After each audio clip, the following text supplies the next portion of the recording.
Professor Singer, we are very, very happy to have you here. It's really an honor, and we were really impressed by the discussion yesterday. I've never seen this huge auditorium so crowded. I think there were even people sitting up on the very top. So yeah, thank you that you could come over here. It was a good discussion too, so I was very happy with that. Yeah. Thank you. Yeah, so the plan for today, or for the morning session, is such that we have an open panel discussion. Means that we have prepared, so Jessica and I, a list of questions that we would like to come up with, but the discussion is open. So it also means that you can raise questions. Please try to focus in the morning on the topic of utilitarianism and not on animal ethics.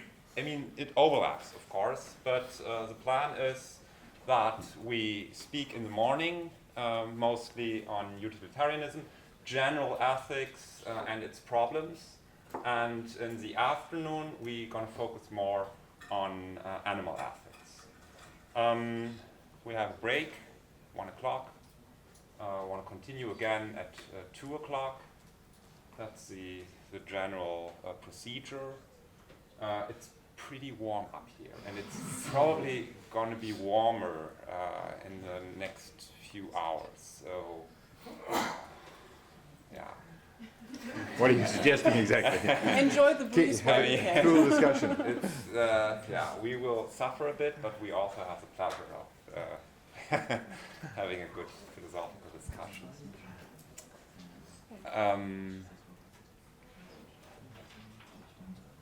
Okay. First question. Should I or should you? You can start if you want to do it. So we prepared, and we want. The plan was to start with more general questions to warm up, so to say. It's not necessary, I know. And then focusing more and more on severe or more tricky questions for the utilitarianistic account. So the introducing question is also a little personal question.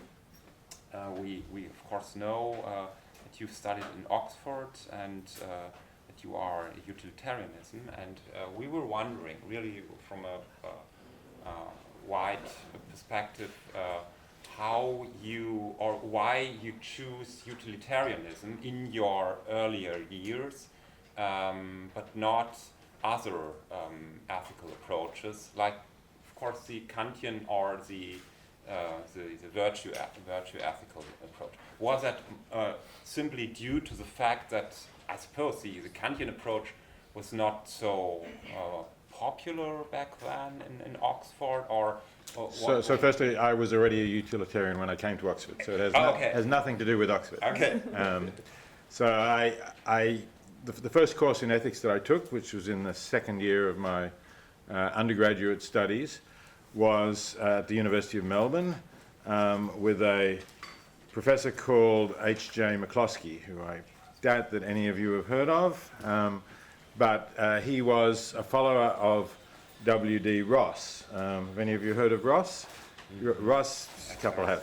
So Ross was an intuitionist.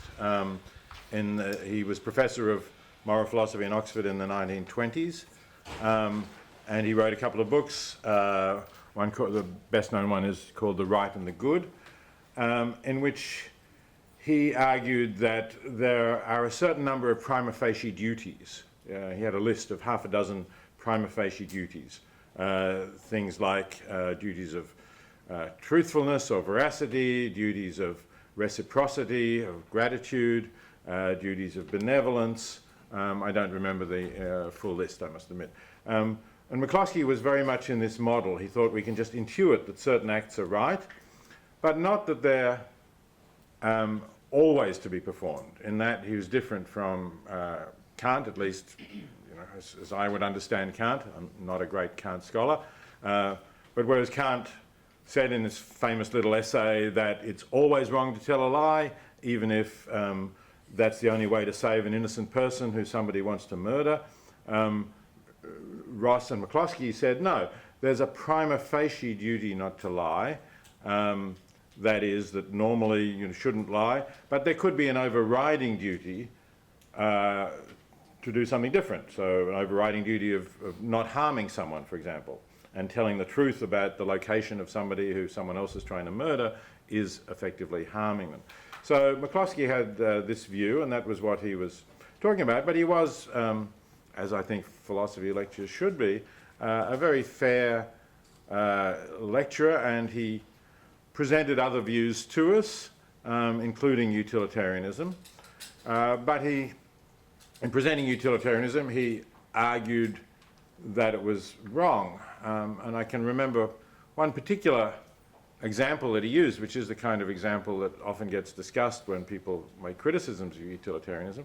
And I'm actually not sure now whether he invented this example or whether it was somewhere else in the literature.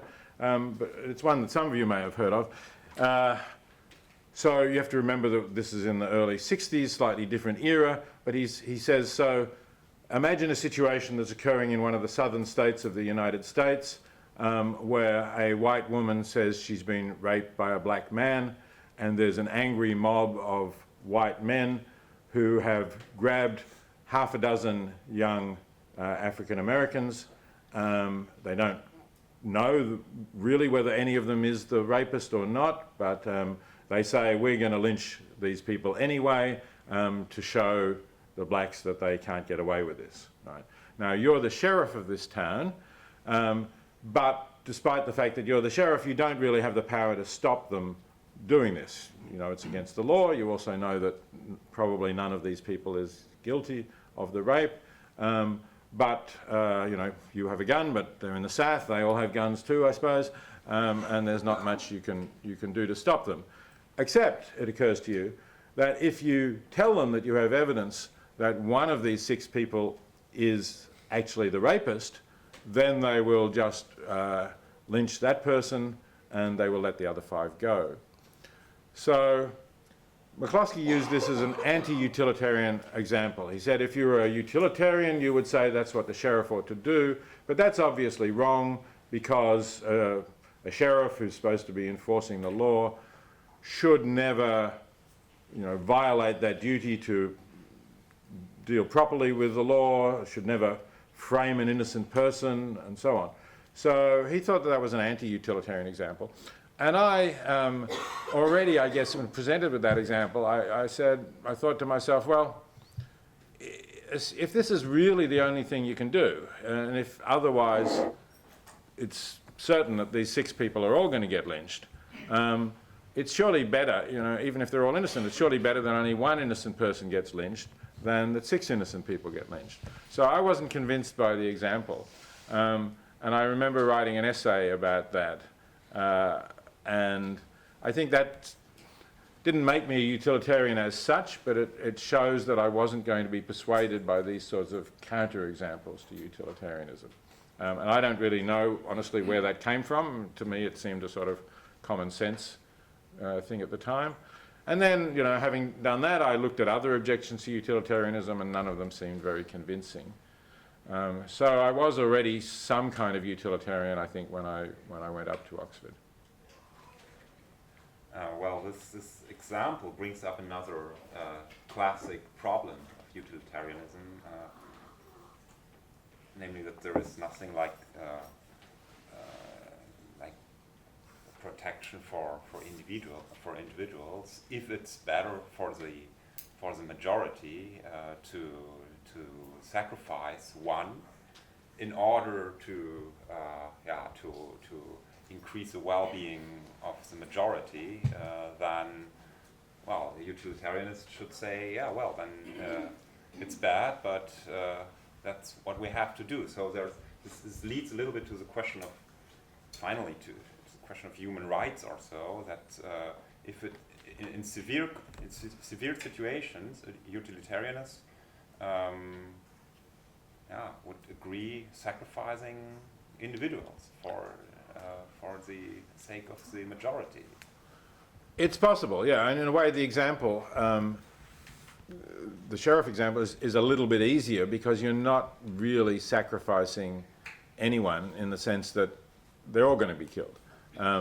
I suppose if you took a seventh person who was not going to be killed and said, this is the one, then you would be sacrificing somebody who was unaffected, and that would be more serious. But you're right, on balance, if for some reason that was the only way to stop the 6 innocent people being framed, that would also be what the utilitarian would do. So the utilitarian does not think that rights are absolute. I think you just have to accept that. But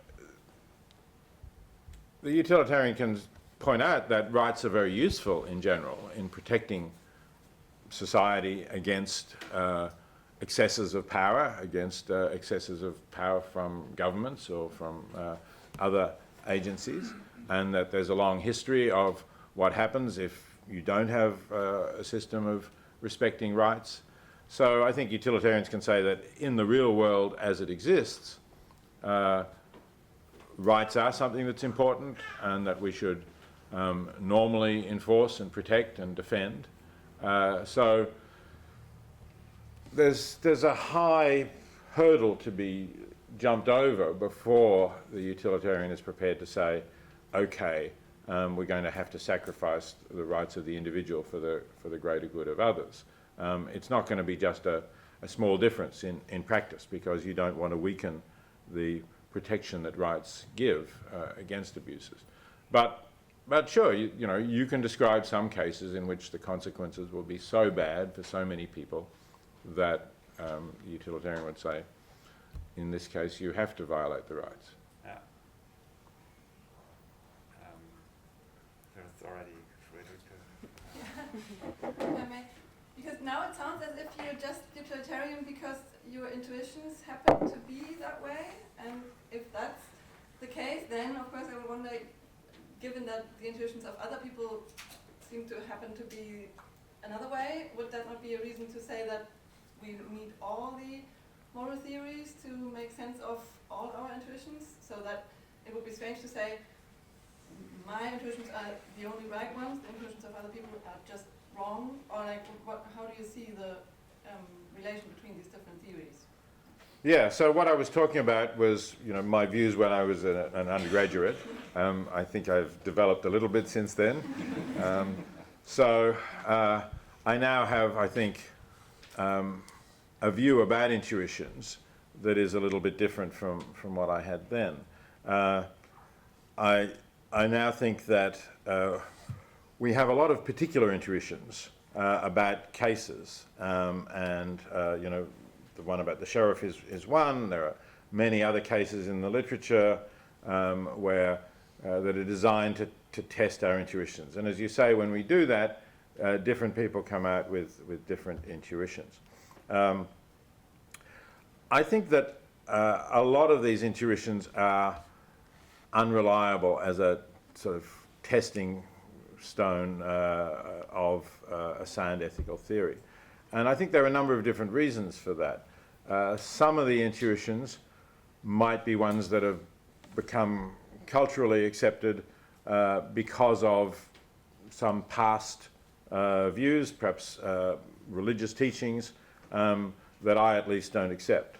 So, for example, in discussions of the sanctity of human life in bioethics, I think our society has, perhaps somewhat less now than when I first began writing about this in the 1970s, but still has a strong influence of Christian teachings, which to me are not a good guide, not a reliable guide. So people tend to be influenced by that.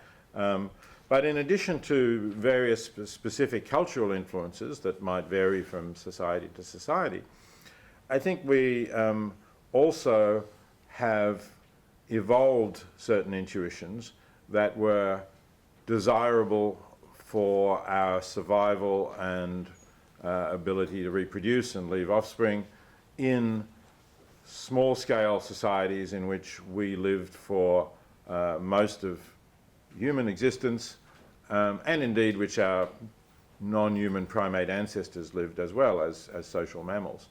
So, for example, we we have instincts to help people, but these instincts are much stronger when we're helping someone close to us rather than someone distant who we can't see. You know, I sort of appeal to that intuition when I talk about saving the drowning child in the pond in front of you, and people will say, yes, of course, you should do that, but then you say, well, what about people who are dying of malaria in Mali or somewhere, and we could help them by donating to this organization? There's much less of a kind of intuitive response that we ought to do that. So I think that those intuitions are also not reliable as a test of ethical theories, because the fact that something was useful in terms of our survival and evolution in an earlier, much smaller scale, face-to-face society isn't necessarily going to be the best thing for us in this society today. So I think those intuitions are also somewhat suspect. Now, are there then any intuitions, you're going to ask, which we can use? And I think that, so here I follow the views of Henry Sidgwick, who was, people are not familiar with Sidgwick, there's a sort of trio of 19th century utilitarian English philosophers, Jeremy Bentham, John Stuart Mill, and Henry Sidgwick through the 19th century. Sidgwick actually lived just a year or two into the 20th century. And Sidgwick, I think, was the best philosopher of those three by quite some distance. He was perhaps the first, really academic philosopher in that utilitarian tradition, because neither Bentham nor Mill were academics, whereas Sidgwick spent pretty much all of his life at Cambridge University, and he wrote this big book called The Methods of Ethics, which he spent a lot of time revising.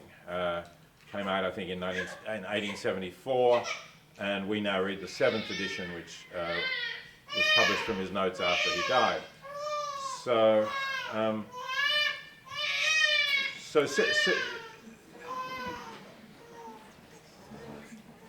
Sidgwick argued that there are self-evident moral axioms, and that they are the foundations of utilitarian ethics. And in particular, he thought, I mentioned this last night for those of you who were there, in particular he thought you can take the point of view of the universe, a sort of theoretical, you can imagine yourself in the position of somebody looking at the whole universe, and you can see that everybody's interests count the same if they're similar interests. If you assume that there's as much good, as much happiness that can be created, or as much misery that can be avoided in the case of one person or one sentient being rather than another, they count equally. Now, I think, I share that view that you can look at things in that way, and you can see that, yes, there's no particular reason why my interests ought to count for more than yours or yours or yours if you have similar interests to mine. Now, is that just another intuition on the same basis as the ones that I mentioned? I think not, because actually it's hard to see how that could have evolved. It's something that really, evolutionary theorists will tell you is not going to evolve, because it suggests that you should give similar weight to the interests of complete strangers as you give to your own or those of your kin, which obviously is not going to help you and your offspring to survive.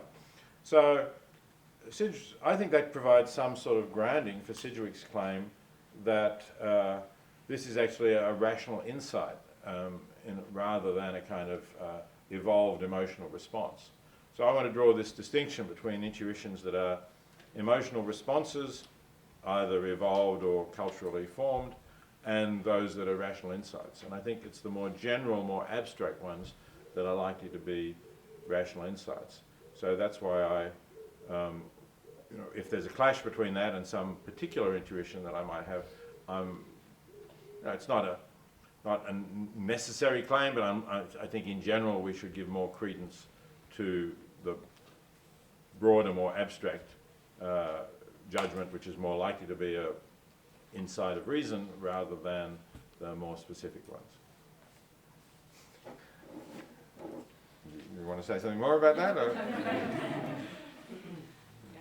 I wonder if that really gives you utilitarianism instead of rights theory, for example, because couldn't you also, I mean, people who endorse a rights theory might also, or I think they, Kantian theory, that's claimed to be a rational insight, and it doesn't look like an emotional response, this whole Kantian idea of ends in themselves. And there's the same universal idea that we are all on the same level in a way, but yeah, I don't see why we should focus on interest and not rather focus on subjects, for example, who deserve respect as things in themselves, something like that. Sure.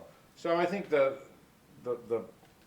again, the abstract kind of framework of Kant's ethics is based on rational insight. Like, and certainly Kant thought so.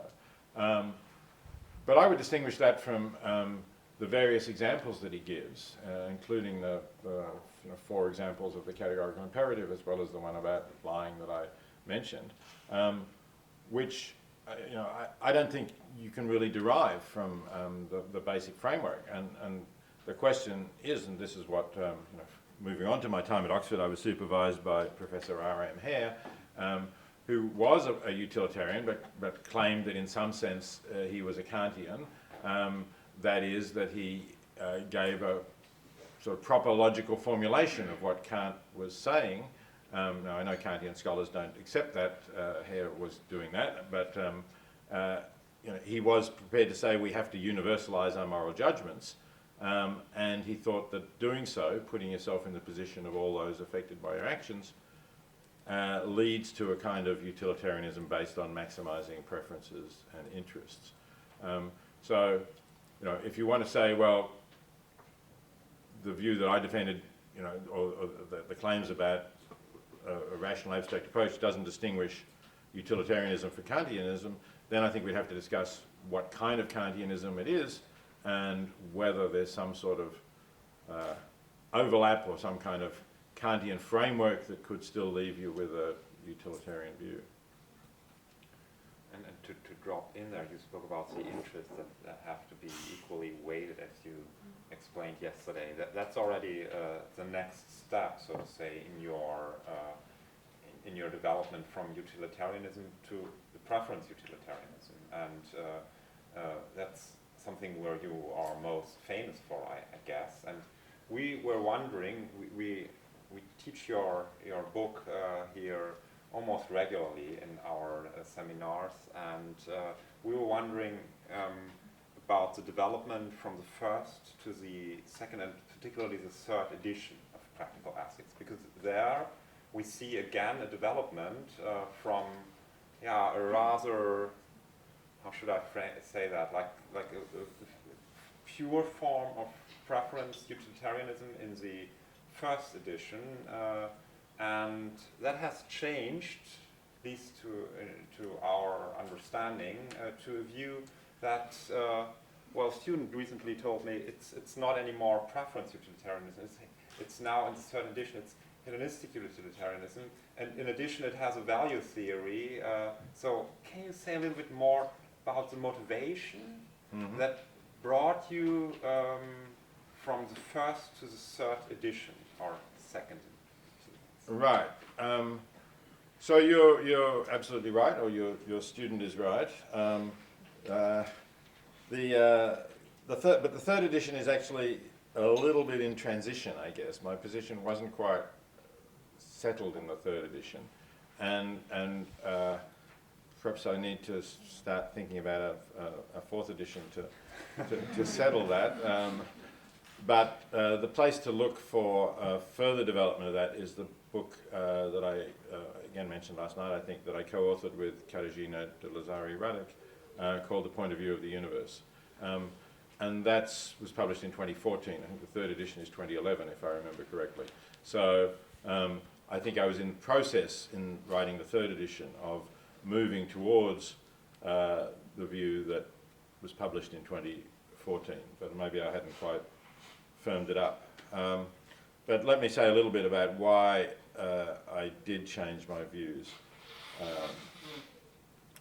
And so you're right that early on, writing Practical Ethics the first, and I think still pretty consistently in the second, I was a preference utilitarian. I was influenced by Hare, undoubtedly, so that specific, taking out that specific form of utilitarianism was influenced by Hare. And particularly it was influenced by his view that there are no objective reasons for action.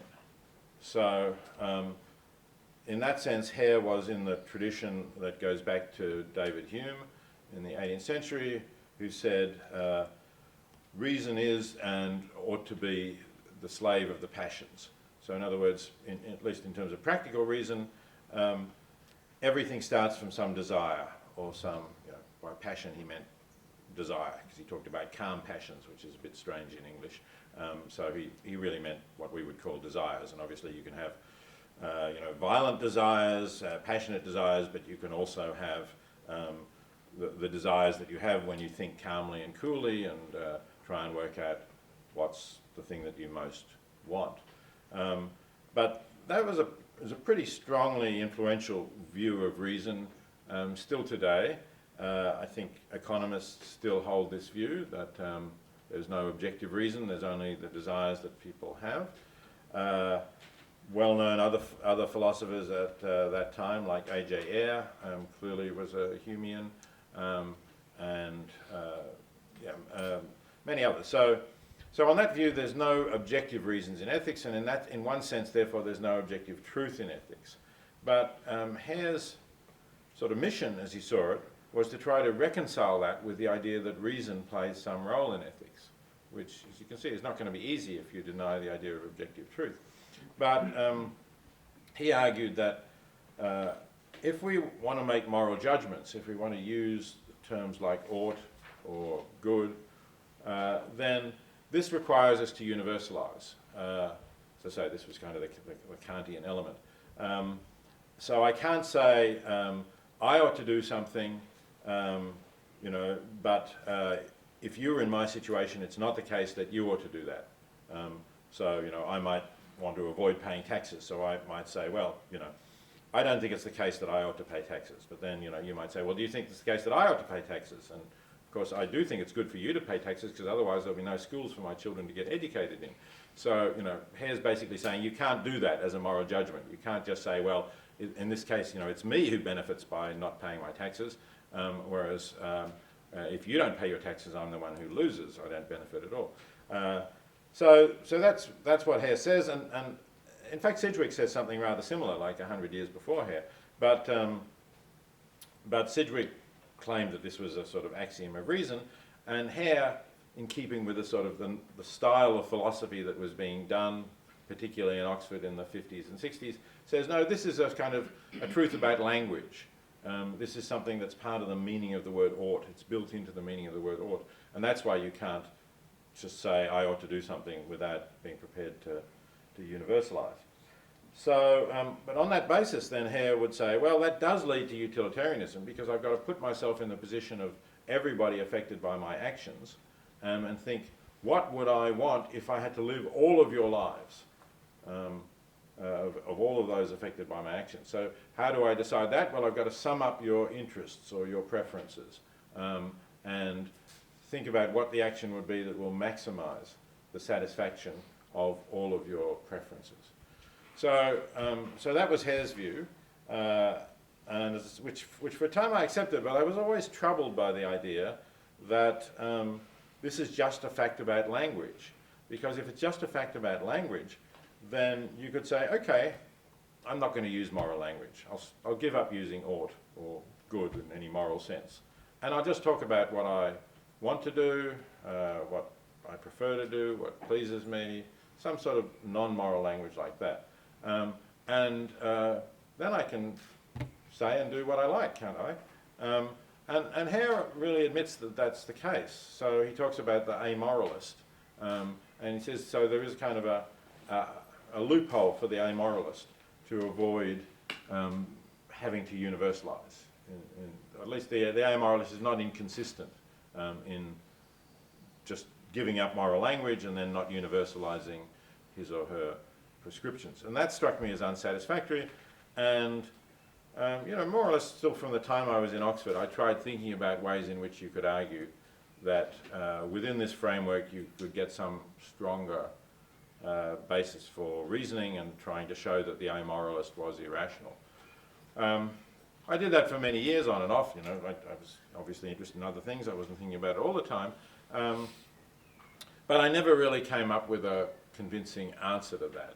And that struck me as a problem, and I got into discussions with various people who forcefully pointed out that this was a problem for my views, especially as my views were in some ways quite demanding. So, telling people that they shouldn't be eating meat, which many people want to do, telling people they should be giving a significant amount of their income to help people in extreme poverty.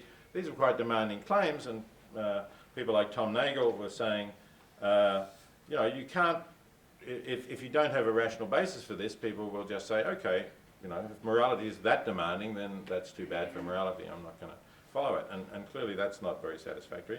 But Nagel and then also Derek Parford and Tim Scanlon started arguing that this whole idea of the non-cognitivist view, the view that there's no objective truth in morality, that there's only attitudes or prescriptions, is a mistake. And I think I was probably most influenced by Derek Parford at that time. He was writing On What Matters, which I think hadn't come out quite at this time, but Parford always circulated drafts of his work to quite a lot of people who he wanted to get comments from. And so I got drafts of On What Matters several years before it appeared, and I already thought it was a powerful argument for the idea that there is some objective truth in ethics, an anti-Humean argument. And if you want, I can go into why I was persuaded of that by Parford. But if that's so, then you can have a different basis for ethics. You don't have to simply universalize preferences, which seem to be all that Hare's view allowed you to do. And that coincided with some doubts that I had about the preference view, some objections to taking preferences as the basis. So some of which were related to what you do about irrational preferences that people have. Hare would say the preferences that we want to maximize are those that people would have if they were thinking calmly and were fully informed. So that gets you some distance towards more rational preferences, but of course people could still think calmly and be fully informed and still have quite irrational desires, preferences for things that were not going to do them or anyone else any good at all. And so I started thinking about, well, do we really want to satisfy these preferences, even if satisfying them is going to make the person whose preference it is quite miserable? And so I was troubled by some of those questions about preferences, and this combined with the idea that there might be objective truth in ethics led me to think about objective values, which, as you say, is already noticeable in the third edition of Practical Ethics, especially I think in the first chapter. But in the 2014 book, The Point of View of the Universe, the subtitle is Sidgwick and Contemporary Ethics, and the original project of that book was to look at what Sidgwick says on a variety of issues that are relevant to contemporary ethics and see to what extent he can be defended.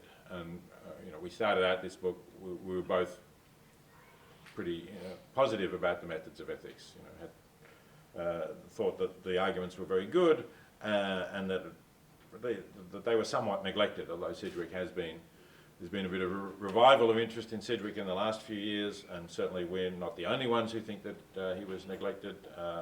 Parford also thought that Sidgwick was one of the great philosophers.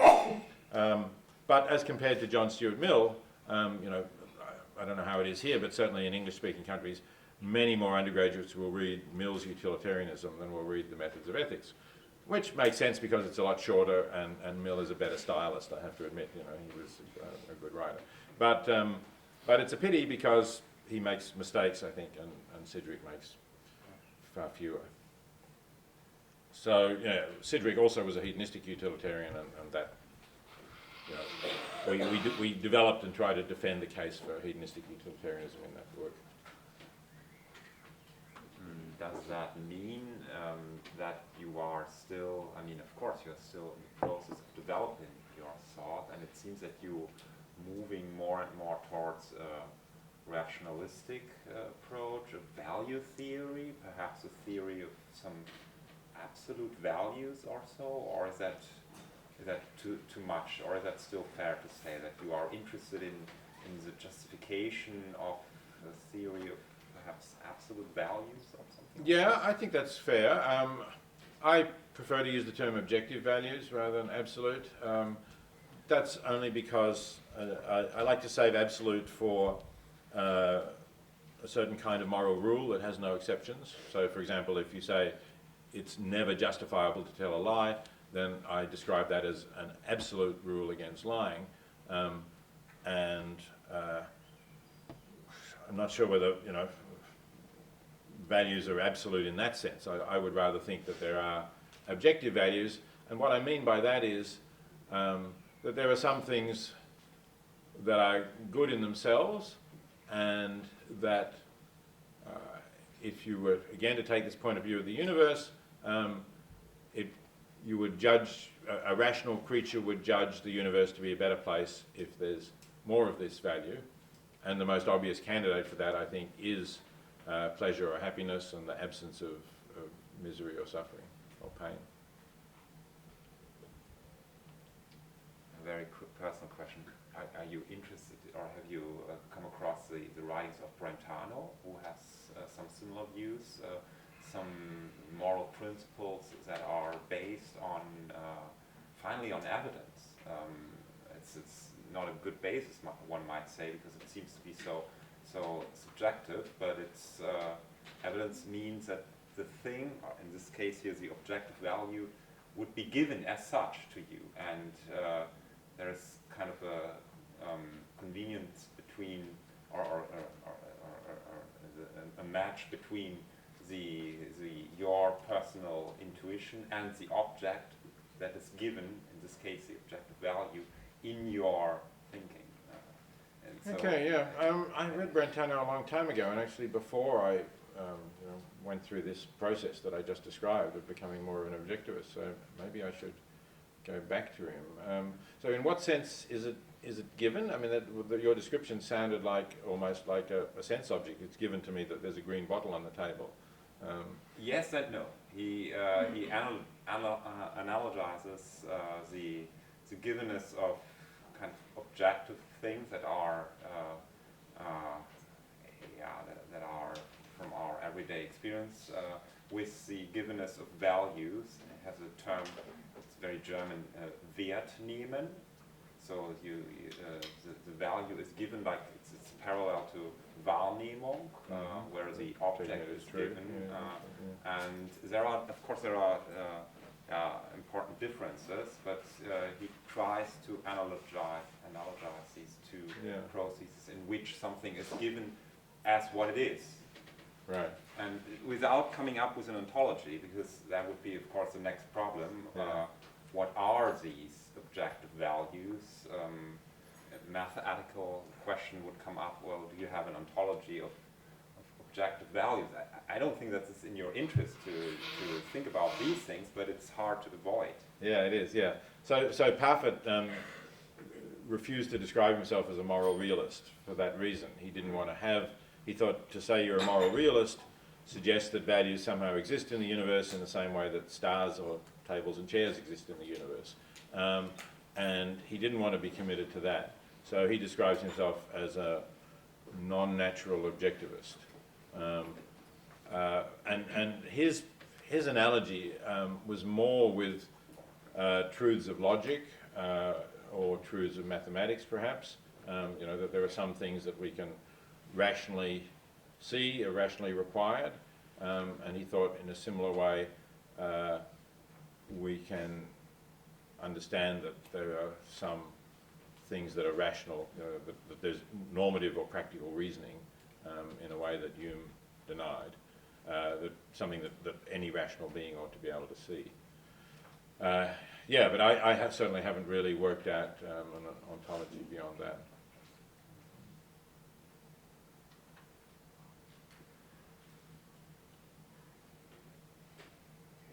Continue with our list of questions, going back to preference utilitarianism,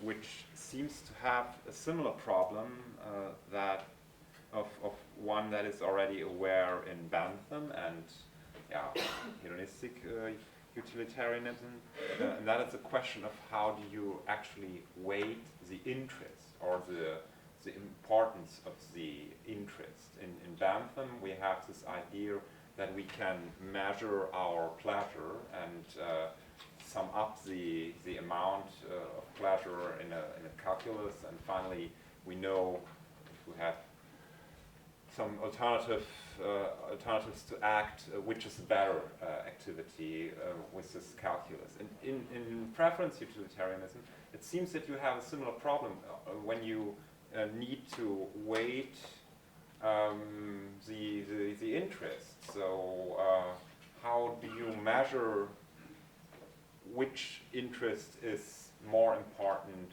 than another one? Yesterday you spoke about the equal consideration of similar interests, and then you had you pointed to the problem. Well, what about different interests? How can we consider these, or how can we take these different interests into the measurement or so? How do you how can you solve that problem of the particular weight of a particular interest in your preference utilitarianism? Yeah, so within preference utilitarianism, I think it is quite a serious problem to really try to measure the... So again, Hare's model would be to say, okay, so I have to put myself in the position of everybody affected, and I have to choose whether that's what I would accept if I were to live those lives. So it's like an exercise of thinking, trying to take on what it's like to be another person in a certain situation. And there are some situations where it's very easy. So you imagine somebody who's a sadist who enjoys seeing other people suffer and has got the power to torture somebody to make them suffer.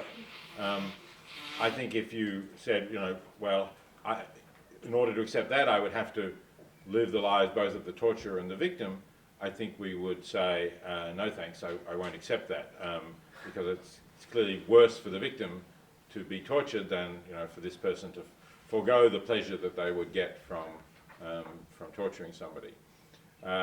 So I think there are cases where you can be reasonably confident that one interest is stronger than the other, that you wouldn't want to live that life with that interest being thwarted simply in order to have a different, lesser interest satisfied.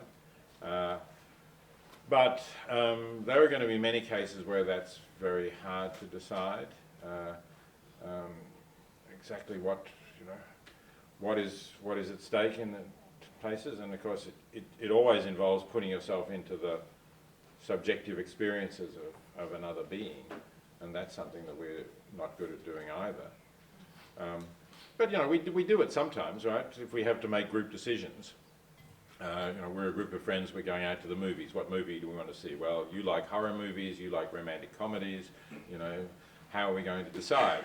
And we're all agreed that we're going together to the same movie. That's presupposed, right? So you try and work out, oh, well, you would really hate that horror movie, and the person who likes the horror movie he can enjoy a romantic comedy to some extent. So we are in situations where we do that, but it's rough and ready. It's not precise.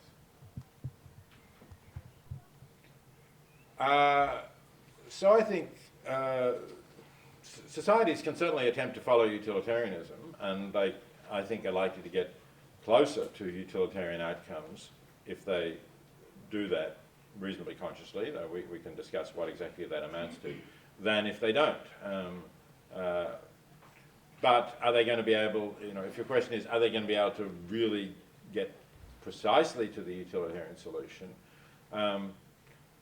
it would take some very dramatic advances in our understanding of what's going on in other people's subjective experiences. And is there a possible way to do that? I mean, at the moment, all you could think of is things like neuroscience getting being able to locate where the preferences are experienced and how intensely, you ask somebody then to consider how much they really want this, and in some way you get some brain reading which seems to correlate well with the strength of people's desires and with their choices they would make under these situations. So you can imagine getting closer to that. It's not, I don't know, that because preferences can be so different, of different kinds, like the preference not to be tortured is a pretty clear one, but then other preferences might be of completely different kinds. Preference for a world in which other people suffer less. How do you compare that? So it's going to be hard to see that. And in some ways, you started with Bentham. In some ways, Bentham's idea of adding up pleasures and pains might be easier. It might be easier to imagine neuroscience getting to the point where we can measure the extent to which people are in suffering pain or pleasure.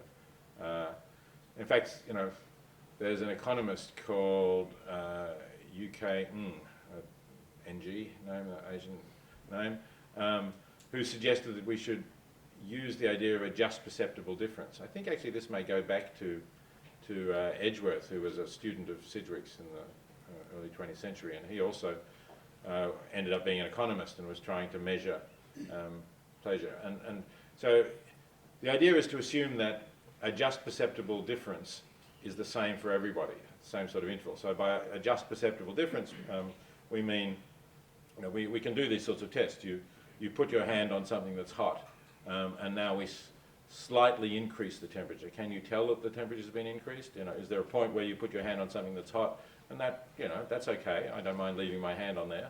And then obviously, if you turn up the temperature, there'll be a point at which you take your hand away. You don't want to leave your hand there anymore. So if you assume that the difference that you can just perceive, where you say, yes, that's got hotter, is the same for everybody, then the theory was you could work out how many just perceptible differences one thing is above another thing, and that would give you some kind of measure. I don't know, nobody has really taken that up in a more serious way to discuss that, but you can imagine ways of trying to add up pleasures and pains.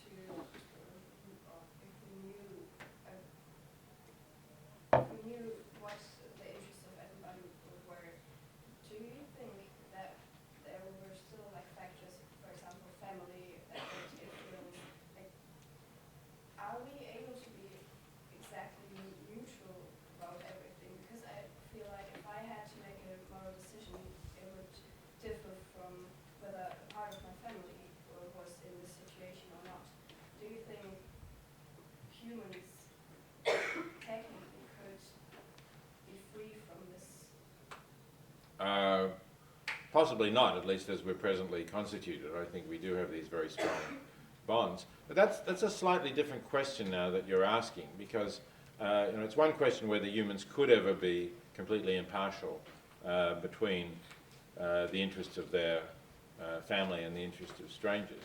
And it's another question whether, in theory, utilitarianism could cover all of those things. So if we were trying to add up the satisfaction of preferences, then, and let's say there's you, and let's just say you have a family, let's say you have 2 parents and 2 siblings or something like that, so it makes a total of 5, right? So the utilitarian would say, well, on the one hand, we need to treat each of you 5 people as individuals and ask what your preferences are and take them into account.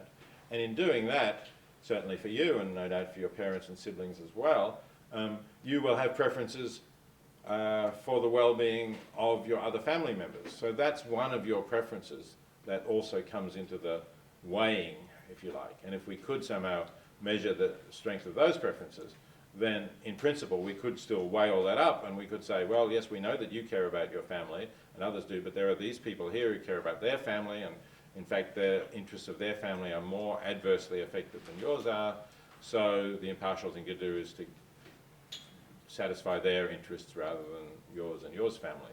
And you might try to make efforts to change that because you care more about your family, but it wouldn't mean that there isn't a possible impartial judgment.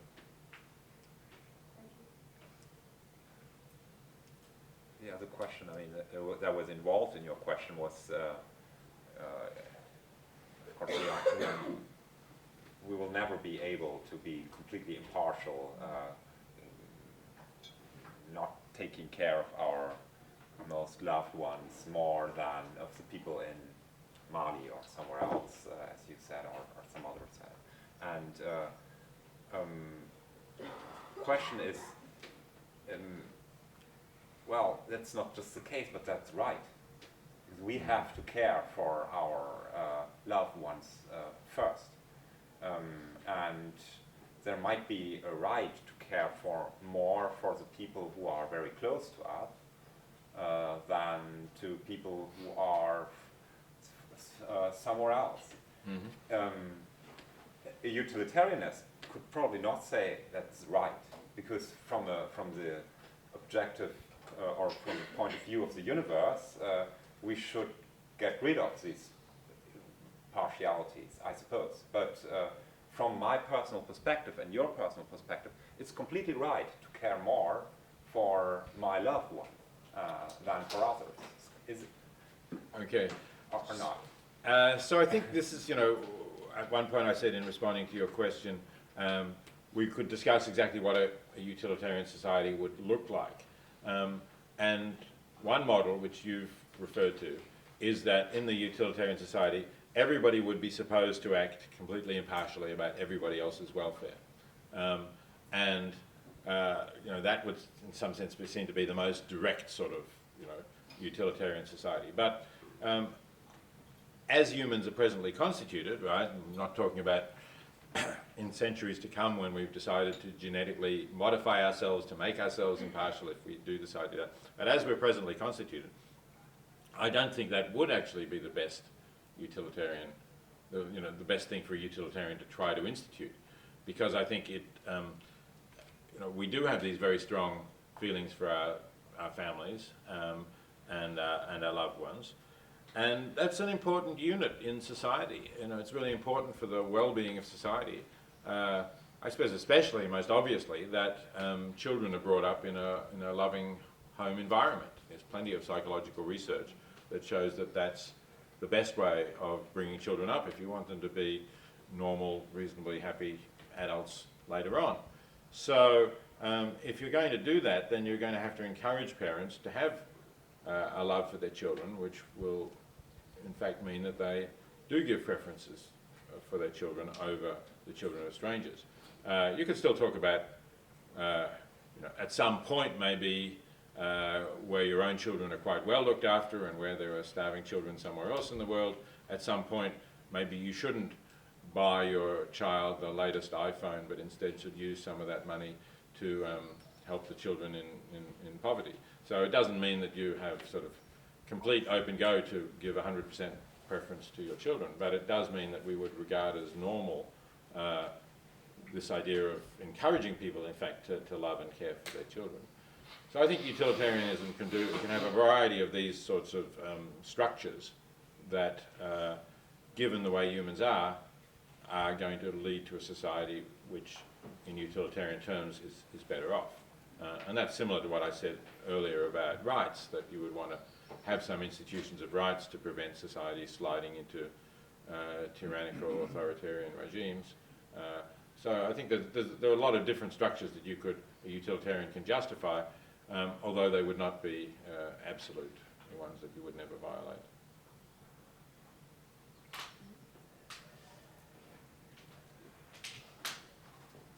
I think that leads directly to effective altruism, something I'm really interested in.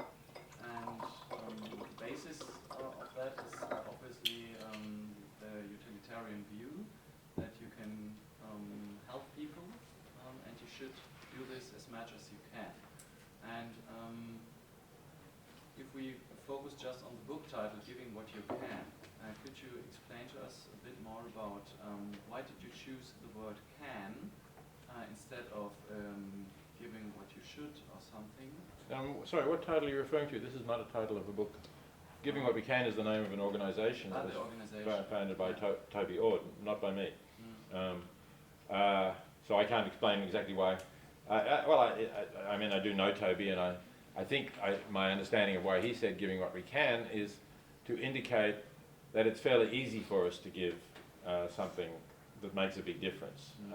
You know, what really started Toby off was working out how many people's sight he could save. He decided that saving somebody's sight was one of the cheapest and most cost-effective interventions. And he came across an article that gave a price of something like $25, I think, for preventing somebody going blind through treating trachoma, which is the largest single cause of preventable blindness. And then he worked out, you know, sort of how much he would be able to give if he lived modestly, projected this over his lifetime, expecting to have an academic career, and work out roughly what his salary might be as he advanced up the ranks, and discovered that he could, according to that calculation, could save the sight of 80,000 people. And he thought that was an amazing fact, and I think it is a pretty amazing fact really when you think about it, and wanted to publicise that, and wanted to indicate how much good you can do, you know, with relatively modest means, without being Bill Gates or anyone like that. So I think that's probably where the can came into it. You know, you can do much more good than you really imagined until you thought about it. I'll just say one more thing about the way you introduced the question. Certainly I'm a utilitarian and an effective altruist, and many of the other people who founded the movement are either utilitarians or sympathetic to utilitarianism. Toby is, and Will MacAskill as well. But there are definitely effective altruists who are not utilitarians. And I think that's, you know, easy to understand, because suppose that you're not a utilitarian because you think there are certain absolute rules. You know, maybe you think you should never tell a lie, or perhaps more plausibly you think you should never kill an innocent human being, or maybe you think you should never violate some other basic rights. Fine. But there's lots of good you can do without telling lies, let alone killing innocent human beings and violating their rights. So you can still say, as long as I don't break any of these rules that I regard as absolute, I think that I ought to do the most good that I can. And in that way, I think, you know, you can have, and I in fact, you know, I know many effective altruists who are not utilitarians. Some of them have a Christian or other religious basis for what they're doing. Others may hold different ethics, but they still think that this is an important thing to do. So sorry for the wrong title. I do know the book title, The Most Good You Can Do, so this was a bit Right, confused. there's a can in that, that's true, yeah. Yeah. Yes, okay. That title actually was something that we came up to. Rather, the provisional title of that book was Doing the Most Good. And then my editor was driving along one day to work, and he was driving behind a truck from the Salvation Army. I don't know if you have the Salvation Army here. It's a kind of a Christian group that helps homeless people and other people in poverty. And he saw on the back of the truck that they were using this slogan, Doing the Most Good. And he said to me, I don't think we can have this title anymore. We might get sued by the Salvation Army for one thing, and in any case we don't really want to be confused with them. So we changed it, and that was what we came up with. I don't know. Okay. Yeah, it's another question on effective altruism. So I'm sure you know that kind of argument. It's the kind of question of system change, maybe, instead of giving to charity individually. But I wonder particularly about this claim that several effective altruists make, that you should go into a job where you earn a lot of money, and then, well, that's one way to do good, and then give that money to charity. Because very often they don't really look at how this money is actually created. So in many jobs, of course, in this given economy, you earn a lot of money by actually exploiting other people or animals or natural ecosystems. And so if you then take that money and give it to charity, then I can see that maybe as an individual, it still makes sense because the good you're doing by that might be bigger than the bad you're doing by supporting the system in a way. But on the other hand, if you are, as an individual choice, I think it can make sense. I'm still skeptical, but I understand it. But if you're actually a movement or a writer or an author, and then you go and say, all of you people should do that, that's a good thing for you to do, then shouldn't you also take that system approach and say, do I really want all the people go and do exploitative jobs and then give money to charity, or do I not want, if I can influence many people, then influence them in a way to change society and economy in a way that is not exploitative anymore? And particularly Bill Gates, I mean, where does all the money come from that he then gives famously to charity? So actually, I think that's a little tough on Bill Gates. I'm using Microsoft on my laptop. I think it's done tremendous benefits to make writing easier. I'm old enough to remember having to type. Sorry, so I think the reason that Bill Gates is so rich is that he invented and developed a product that a lot of people like and use. I'm not defending everything that he does, but really, that gives him the right to own that much money. I mean, so many people who clean away the waste are doing so much good, and they. Like the comparison, of course, in my view, he can earn money, but that amount of money that he can't even spend sensibly. So look, if I had to design a tax system for the United States or the world, it certainly wouldn't be one in which people paid as little tax as rich people pay in the United States. You're quite right about that, but that's a different question, right? Because I can't. I have no power to implement a fairer tax system in the United States. But I do have power to make suggestions to wealthy people about what they should be doing with their money. Not that Bill Gates needed my suggestions. He and Melinda Gates, I should say, already had a view about what they should do with their money. But so you think the only problem with the amount that Bill Gates owns is that he's not paying enough taxes? I mean, who built the computers that he sells? How much did they get paid? And okay, where did the resources come from that are... So there's a lot of questions there, and again, I would love to have a world in which everybody got paid a decent wage that enabled them to live comfortably. That's also not the market economy that we live in, and no doubt if Gates had said, fine, I'm going to double the wages of the workers building the computer, there would have been somebody else who would have built computers for much lower wages, and Gates wouldn't have made any money, and people wouldn't have been better off in the long run either. So I think it's difficult to pin that on a particular individual. But let me go back to your original question. Sorry, I was talking about Gates in particular is maybe a distraction here. So at the start of the early days of the effective altruism movement, Will MacAskill came up with this idea of earning to give. He gave talks about it. It was featured on initially fairly prominently on the website of the organisation 80,000 Hours that he founded, which is about ethical career choice.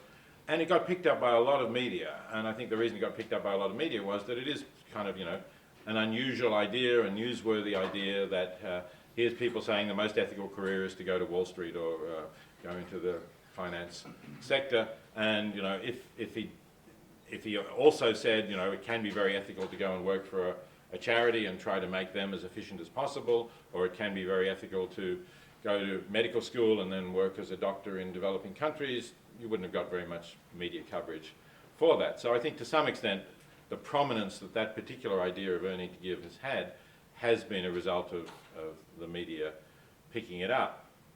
And if you look at 80,000 Hours now, it's certainly much less prominent than it was 10 years ago. It's suggested as one possible ethical career for people with particular talents, firstly, people with the ability to earn a lot of money in the finance sector or in some other way, and people with the ability not to get corrupted by the atmosphere in their workplace where they're working with other people also earning a lot of money but spending that money so that they can drive an expensive car or live in a luxurious apartment and so on. So I think it's recognised that it's definitely not something for everyone, and there's a lot of other career choices that are on the website now, including things like going into politics in order to do systematic change, which, you know, there are calculations of how likely it is you will succeed and so on, going into those sorts of options. But is it a good career for some people? Well, I think it is, and I think you carefully said many of these careers might cause harm. I think that's probably true. But there are certainly some of them that don't. I've talked to, in The Most Good You Can Do, I talk about Matt Varga, who was one of my students at Princeton, who did follow this path and is still in that, and has, this must be now 7-8 years since he graduated, and would have contributed. He hasn't sort of really been totally public about this, but he's contributed six-figure sums every year. He's contributing at least half of his income. I think by now it's pretty clear he would have contributed more than $1 million to effective charities. And I've asked him, I said, so, what do you think about this objection that you're involved in something that is systematically harming people? And he said, well, look, I'm working with a commodity trading company, and my job is to write algorithms which try to predict whether commodities, they might be iron or coal, or they might be wheat or something like that, whether those prices are going to rise or fall. And on the basis of the success of these predictions, the company invests in options to buy or sell these things, and if the predictions work out successfully, the company makes money for its shareholders or investors, people who've invested money with the company, and I get a nice bonus at the end of the year if I'm doing well. So I said, so does this distort the prices? For example, are you pushing up the price of grains so that the price of bread becomes higher? And he said, he laughed at that and said, we're nowhere near that big. We don't have any kind of perceptible impact on the price of bread or the price of iron or coal. So I can't see that he's doing any harm, I must admit. If he went doing this, well, somebody else might be.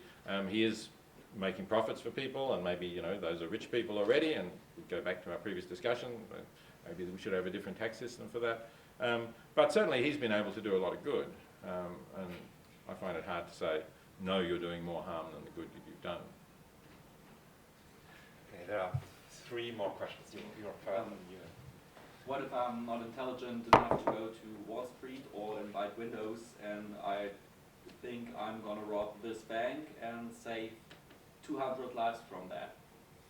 Are you intelligent enough to get away with robbing a bank? Maybe not intelligent enough, but geschickt. Skilled, yeah. Skilled. Yeah. You have the right skills for it. Maybe I have connections. Connections, yeah. Inside job. So this is the kind of thing that goes back to what we were talking about what utilitarians ought to advocate for a society. And on the one sense, you could say, well, let's look at this particular instance. Let's assume that this, you're not going to shoot up the bank or anything. Maybe you're simply going to tunnel in at night when nobody is there, get at the vault. We've seen these movies, right? And get out and get away with it. And then you're going to donate the most effective. As just considering that as an individual act, I couldn't say that was wrong. You're going to do a lot of good with it. Perhaps the bank is going to lose. More likely the bank is insured, and the various insurance companies are going to slightly lose, and maybe everybody's premiums or the bank's premium is going to slightly go up by this, but in a barely perceptible manner. But on the other hand, I'm certainly not going to advocate that people do things like robbing banks, because I think, at least as we're presently set up, they are a structure that helps our economies to function. Now, you might think that they're profit-making part of that, and there's better ways of doing this, and no doubt there are, and probably there are somewhat more ethical banks that are really effectively co-ops of large numbers of people, rather than banks that make profits for smaller numbers of shareholders. So, but I'm not going to publicly advocate that effective altruists should rob banks. I think that would be the wrong thing to do.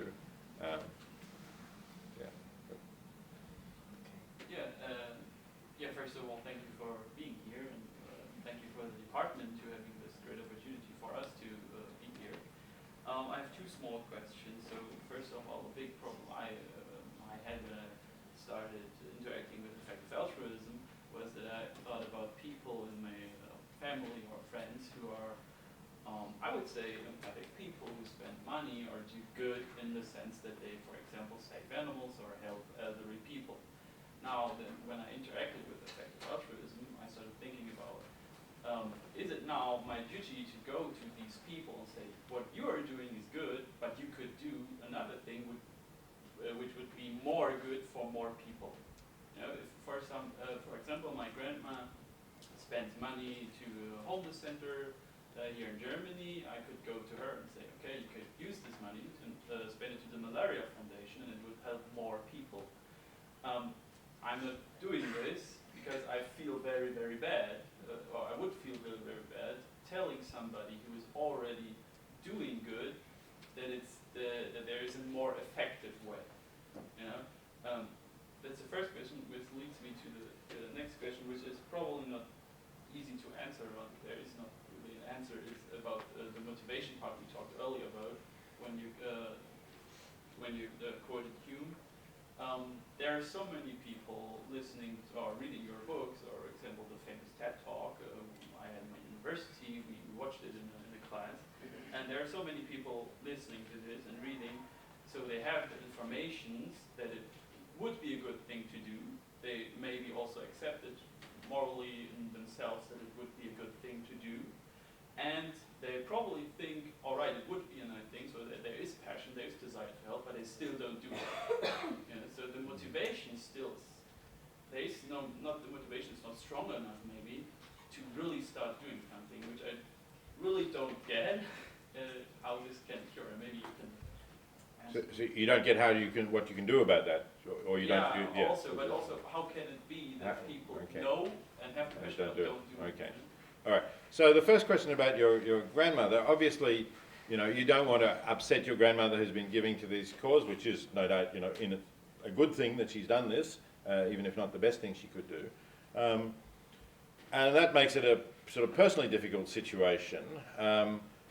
You could perhaps suggest that, you know, as well, maybe she could spare some of the money, or that, you know, perhaps while continuing to give to the elderly person's home or the homeless centre or whatever it was, she might think about the Against Malaria Foundation as a very good charity to give to as well, where it can do a lot of good. So you might gradually get people thinking about this. But yes, you know, I think it's somewhat different when we talk publicly about things to try to redirect people's giving, and often we're reaching people who are not giving at all. But it's more difficult when somebody has been giving and you know them personally, and certainly you don't want to upset them. And I've often been in that situation myself, and I think you have to soft pedal the message to some extent. Now the other situation. So how is it that people can know this and do nothing about it? You know, it goes right back to Plato's Republic, I guess, where, you know, Socrates argues that if you know what's good, you do it. And then there's this discussion about weakness of will, and Aristotle talks about that a lot, of course. How is it that people can experience weakness of will? But I'm not sure that weakness of will is quite the right term here, or at least not always. I mean, there might be some people who do say, you know, yes, I can see this is what I ought to do, and I really want to live ethically, but I just can't give up the money that I want to spend on the other things that I'm spending it on. But there's a lot of other people who you don't feel that there's even that kind of struggle. You know, they just, at some level, they don't care about the strangers, I think. So I see that as a problem, but I accept that there just are people like that. Can you do anything about it? My hope, I suppose, is that if we can get more people who are doing something about this, it'll become more normal. And it's one of those things where you build up to a critical mass of people, then others will be more likely to follow. Because I think, as a species, we are very influenced by what others are doing, by watching others. And again, there's psychological research that shows that people are much more likely to help someone else if they've seen an example of somebody helping than if there are other people who don't help. You know, there are these famous situations where people think others are not helping, and they don't help either. So, you know, that's what I hope, that we get to some people who you can move in this. You make it more a normal thing that other people observe, and incidentally, that's why I also think it's important to talk about what you're doing. You know, the idea that we should give but not blow our trumpet about it, I think actually is not the best way to spread the idea. And then we'll get more people going along with that as well. Yeah, there was a hand behind you. Yeah. You talked about motivation, about harming, about influencing. Do you suppose that the Western politics nowadays are trying to influence the interests of people and turning them into fear and hatred, and therefore abusing the utilitarian system? Oh, look, undoubtedly there are elements in politics now that are preying on people's, well, perhaps both fear and hatred of foreigners, of people who don't look like them, who come from a different culture. And that's been, you know, tragically successful, I think, in a number of countries. I mean, you know, especially in the United States, where Trump clearly plays on all of that stuff about building the wall and about the immigration crisis and so on, when in fact, you know, the number of people is certainly not been as high as in some previous eras.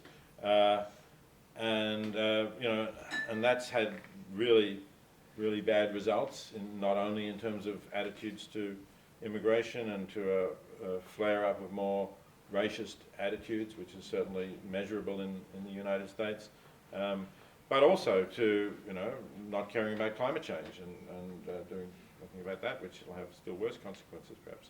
So yes, and it's hard to know what we should do about that, really. Obviously we should try to counter that and to educate people and get people to know the people, you know, come more in contact with the people whom they see as the outsiders, the strangers, and dislike.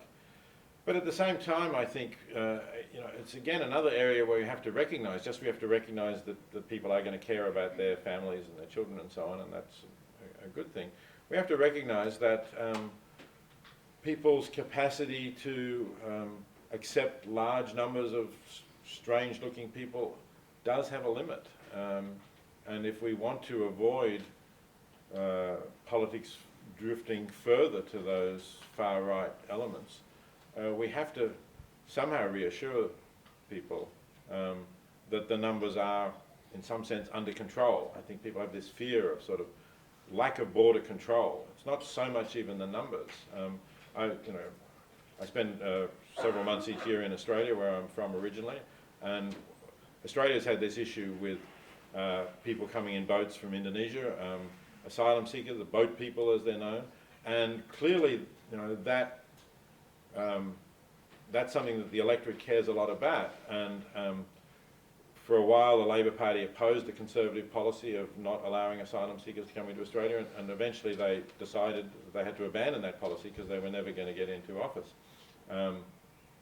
But in fact, Australians are quite prepared to accept refugees from refugee camps coming with government approval, and there hasn't been nearly the same reaction to that. So my reading of that is that it's a matter of we need to be able to control our borders, and it's this fear that Trump plays on, you know, a flood of immigrants, that sort of image of being flooded by immigrants and not having control is different from saying, look, there are people in need, there are people living in camps in very poor conditions, we can take a certain quota of them, and we can assimilate them, and maybe that's an easier way to do it. I have a bit specific question. Little bit louder. Yeah. Anja, ein bisschen lauter. Okay. A bit specific question about, I read in an essay from a student in terms of climate change, and he argued, with your theory, and it was in terms of adaptation to climate change, and he has an example that if we should bring investigations and so on in humans or maybe for food for non-humans. And it's nearly the same amount nearly the same amount of animals and of humans. And it was like, oh, there's a dilemma because in the points of interest, they're the same interest, maybe a bit higher priority to the humans because they're in the term a person and the others are non-persons.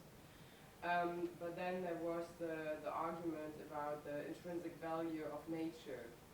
And because of this, he decided that maybe in your theory, we have to do research in plants for animals because you have this argument of the intrinsic value of nature. And I wonder a bit if this is enough or it's just it's just the possibility to combine utilitarianism with climate change in this argument with the intrinsic value of nature. So that's why I wanted to ask, would you say he tried to argue with your theory, and would you do the same? That you would say, okay, if there's a dilemma in the interest and it's nearly the same interest, then the intrinsic value of nature make the difference. No, I think there's some misunderstanding of my views here because I don't actually argue for the intrinsic value of nature. In the chapter on the environment in practical ethics, if that's what you're thinking of, I do discuss those arguments, but I end up saying if we're talking about non-sentient nature, so if we're talking about rivers or mountains or for that matter forests, the value of that is for the sentient beings who need that in order to survive. But not just the sentient beings who are there now. I do think we need to take account of future sentient beings, both human and non-human, and the benefits that they will have through the protection of nature. But it's not an intrinsic value. I don't think that if we're talking about preserving non-sentient beings and we can be sure that there are no consequences for sentient beings in not preserving them, I don't have an argument that says they should be preserved because of their intrinsic value. Does that help? I'd like to go back to this theory of effective altruism and your effort to motivate more people to donate from their income to these organizations you're involved in. My question is if there is, and perhaps that leads us back to the beginning of the discussion, my question is if there is something like an obligation of these rich people to donate. Would you go so far to say, well, these people with these incredible income, which have much more than they need, they are obliged, they have to, there is an obligation for them to donate. Not just the psychological effect that they are otherwise isolated in society or only together with other rich people, which are all kind of these bad people, so to say, and don't want to be that. So for psychological reasons, they spend some money or they donate some money for these health organizations. But is there something like an obligation for them? And if so, the question would come up: how can you justify that? Okay, so my answer is yes. I do think that there's an obligation on very wealthy people to use their wealth for good, and that will normally involve donating it to effective charities. I mean, they may set up their own foundation, as Gates did, something of that sort, but in some way, that yes, they ought to be using their wealth for good. How do I grant that? Well, clearly that their wealth does more good if given to those effective organisations, effective charities, than if they spend it on, I mean, very rich people can't really even spend all their money, but let's say, they buy one of these enormous yachts, they have lots of parties on their yachts, they have, I actually did speak to somebody, I was talking about this a while ago, and I spoke to someone who said she'd worked on a yacht for one of these people, And she was astounded at what they were doing. She said, I don't know if this is true, but she said they were pouring bottles of champagne that were worth $40,000, right? So take that as an example. But Gates is doing that too, right? He's just... I really doubt that Gates is doing that. Gates has a very expensive house. And a yacht. And a yacht? Yeah. I don't think Gates does yet. I'm not sure if he owns one, but he spends 40. I mean, I don't really care, but I mean, All right. he's also only donating a small portion of this huge. No, he's donating the majority of his wealth. Yep. He's already donated $50 billion. That's not a small portion.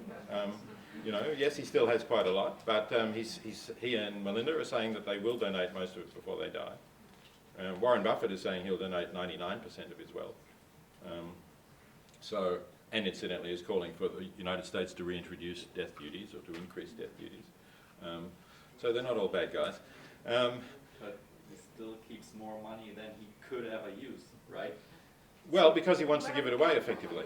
Couldn't he donate way more? Wouldn't it be Way more than 99%, I suppose. Yeah, well, he wants to leave some to his children, you know, as the person over there does. He just has a bit more. But he doesn't want to leave billions to his children. I think he's going to leave, you know, maybe some tens of millions, but maybe not. 20? Okay, I don't know. Sorry. So, did that answer your question? I mean, So the duty is justified by the fact that they can do better.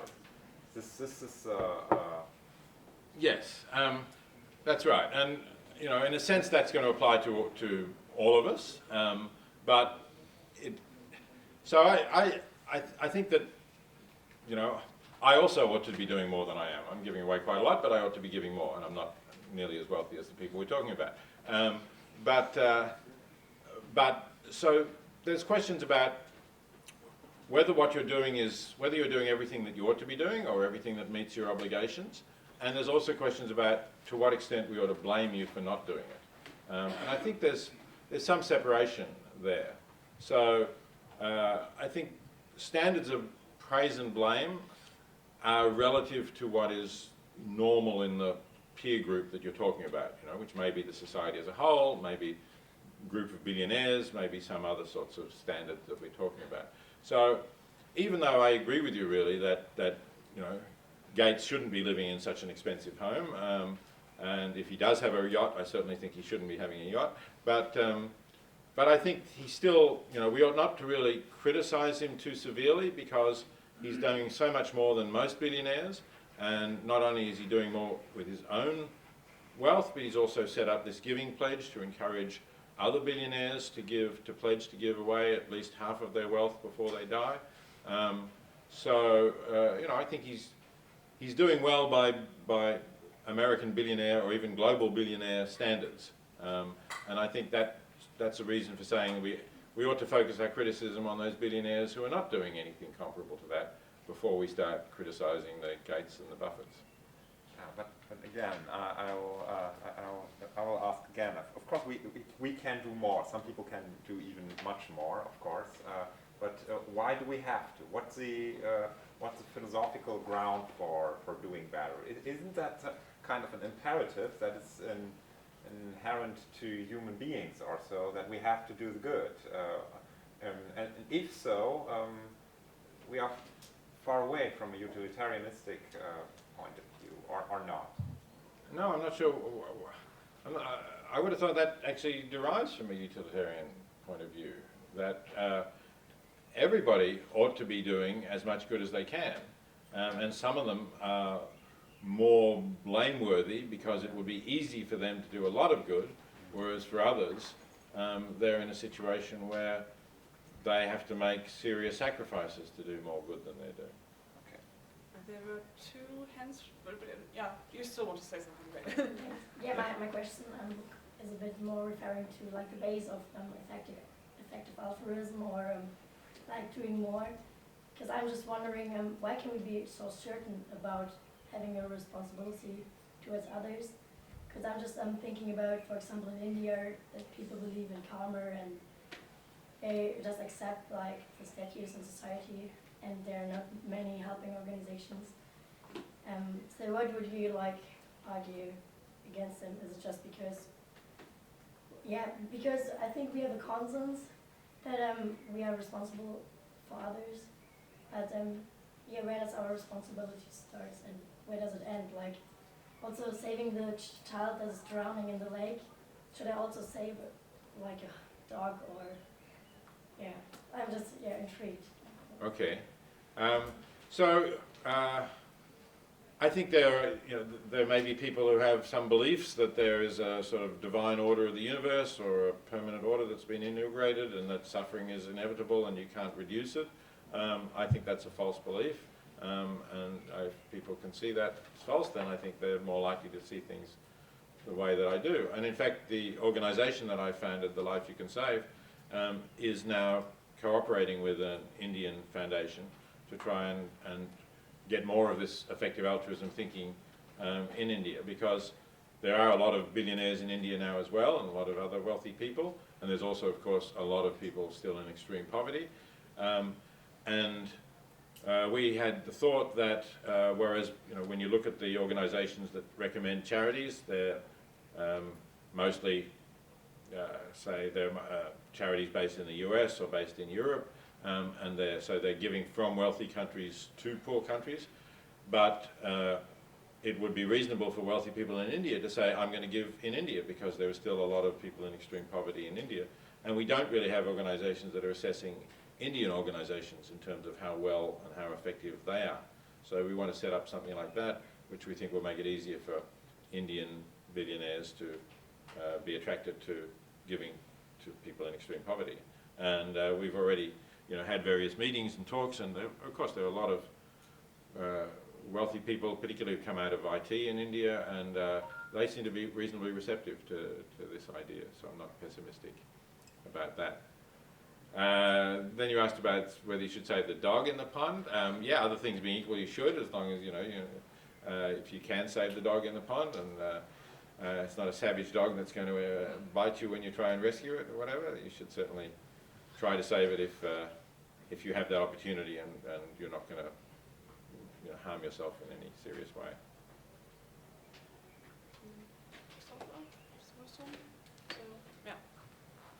Yes, I want to. I have a similar question like Mr. Peucker. So if we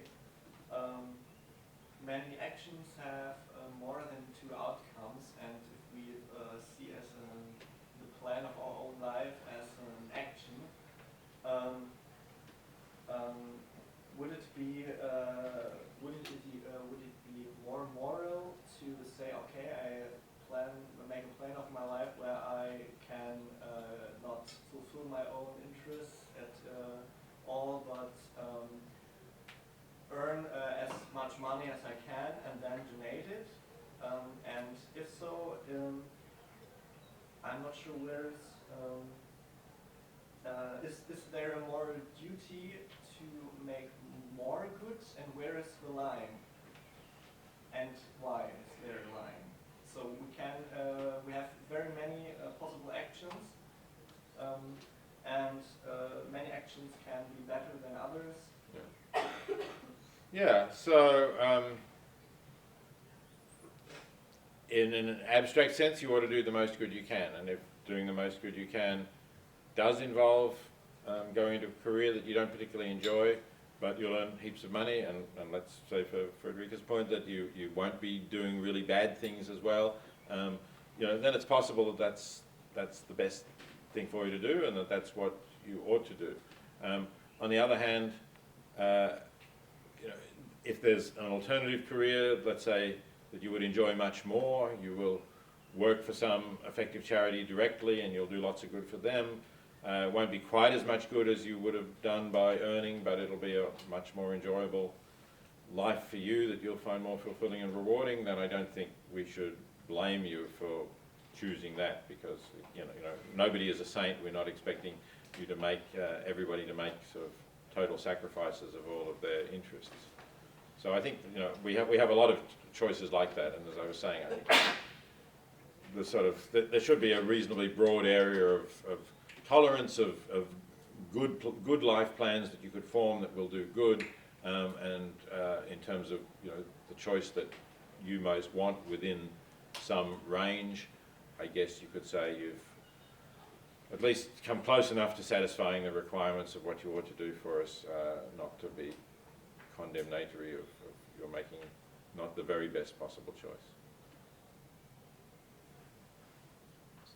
I don't know if my question is very similar to the previous question, but if everybody should do better and everybody has the obligation to donate, and donate as much as you can, where do we draw the line, or how we weigh our own interests? Maybe in a family vacation, how can you justify a family vacation if you could donate the money to an organization and do better with the money? So I think it's very problematic, because you don't have the line how much you can spend on your own interest and how much you have to spend to donate. Yeah, I mean, I think that is the situation that we're in, and as I said to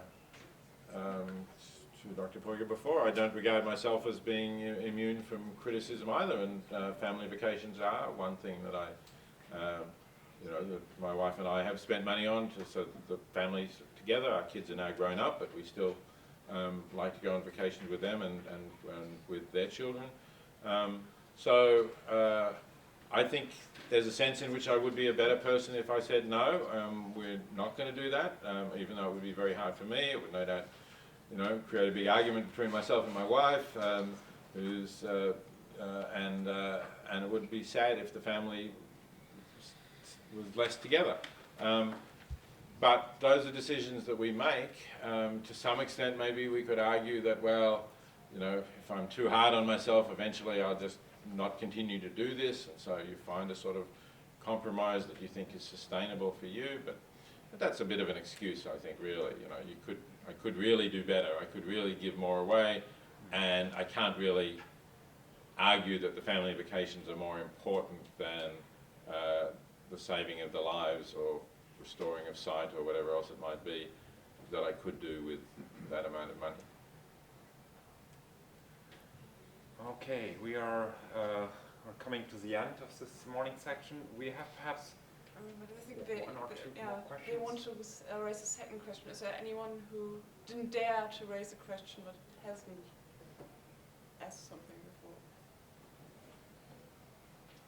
Okay. So if these, I think we can still, well, depends on the answer. But One. yeah, he raises something first. I mean, we can make it like very short. Sorry, I don't know the name, but you just talked about the example with somebody drowning and you help them. As most of us, everybody knows, it would be even illegal to not help that person if you don't get endanger yourself. Same with the dog, actually, partly. That would depend on what country you're in, actually. That's a good. Not every country has good Samaritan laws. Here it is like this, Okay, good. which is nice. But if we talk about it, and I think that is in Germany it's like it's if we take this on another level, if we think about the responsibility we have, and I mean, for example, I'm white male in Germany, so I'm quite privileged, and I see myself in the responsibility to do something good. Should we take this on a state level, on a political level, and try to make laws which enforce helping other people in other countries, but also here? Because if you see somebody next to you drowning and you don't help, you are going to court. Why is it that I know if I buy my phone, for example, there are parts in it which are children and mines in Africa, which is horrible. I accept this, and the economy and the political, the whole society just accepts it. How is would you sign that we should have laws to enforce that this is not happening anymore?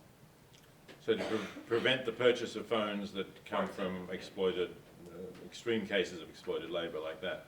Yeah, because we know it's like this. Yeah, I think that I would support that. I mean, you would need to, again, there's line drawing questions, right? What counts as exploitation here? But there are some extreme cases, and I think it would be, if governments passed laws that prohibited the import of those things, and I think that's probably even acceptable under the World Trade Organization regulations. There are sort of exceptions for that, but would no doubt lead to a lot of argument, as I say, as to exactly what the situation is and so on. But sure, I would support more ethical trading practices. Yeah. Do you think in a complex society as we're living on, utilitarianism is even possible? You know, I can do something, and what I expected would happen because of that just doesn't happen. Like, for example, I want to make sure that women, after they gave birth to a child, keep their job. And I make a law which ensures them that they will have back their job after they got their child. And the effect of that is that a lot of women got kicked out of their jobs before that law comes up, I don't know, because nobody wants to have them, because they have to keep their job open for like, them, yeah. you know what I mean, I know what you mean, yeah, yeah. Yeah, so there are many cases where there are unintended consequences, and I think the answer to that is we have to try to get better at predicting what the consequences of laws and other policy changes will be, and to try to find solutions to those sorts of situations. So it's not as if, you know, utilitarians have any kind of foolproof way of doing this, but in general, you know, there's lots of things that we want to do, and again, these are not just utilitarians, right? So the law you mentioned, obviously, is not everybody who supported that law was a utilitarian. So if we want to improve society and have, you know, whether you base it on rights or on utility, there will be things that will have some unintended consequences. I think we just have to do the best we can in trying to predict what those consequences will be and avoid them. You wanted to say something? Yeah, maybe that's a bit of a following up on the point before, which was about the laws, about, for example, how things are produced, and I would again also press the point that people who have a lot of money very often have that money because of exploitative conditions, which doesn't mean that they are personally to blame necessarily, but I think it's important to actually think about where that money comes from. It's not just there in the world, they don't produce it, and so people end up with having much more money than other people without working more than other people, really, and that's due to certain conditions that we profit from. So if we are privileged and wealthy, like we are many of us are who are living here, that also means that we profit from other people's labor, for example. So just very simply, I can buy lots of things, even though I'm not wealthy at all, but I can buy lots of things from my working time that other people spend much more working hours on to produce than what I worked for to get them, something like that. So is then really that's a very general question maybe, is it really the right picture then to talk about helping mainly? I mean, of course we should also talk about helping, and all for giving to charity and everything, but is that really the right framework for describing our society, that we need to help people if so much injustice is happening before we get into the position to help other people?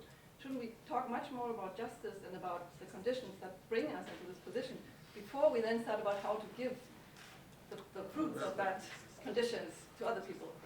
You asked, is this the right way of describing our society? But it's not intended to be a description of our society. It's a normative claim about what we ought to do in the situation in which we find ourselves. But it gives us a picture. I mean, if our main... I don't think it says anything about whether the wealth is justly obtained or not. It asks the question, given that we have, you know, and as you say, you do too, given that we have that wealth, what's the best thing we should do with it? So you just start at that point where there's We started where we are, that's right, yeah, and you know, sure, you know, and you might say, some people might say, and so the best thing to do is to try to completely change the global economic order. But you know, there have been attempts to do that, they've not been very successful so far. I mean, there have been attempts to persuade people to give to charity, they have not... No, they have, that's the difference. But they have not eliminated poverty. Of course, they haven't eliminated poverty, but they have helped large numbers of people. So I think that's a good thing to do, right? If I have the choice between doing something that will have no effect on anyone because I'm bashing my head against a brick wall, or helping large numbers of people, I'm going to help large numbers of people. Thank That's you. not what people who are kind of engaging politically in, I don't know, organizing workers or trying to change laws. That's not unsuccessful either. I mean, it's Well, changing specific laws is certainly not unsuccessful, but over the last, whatever it is, 100 years, going back to Marx and the October Revolution or whatever, I would say attempts to change the basic economic system have caused a lot more harm than they've produced good. good answer, but let's maybe.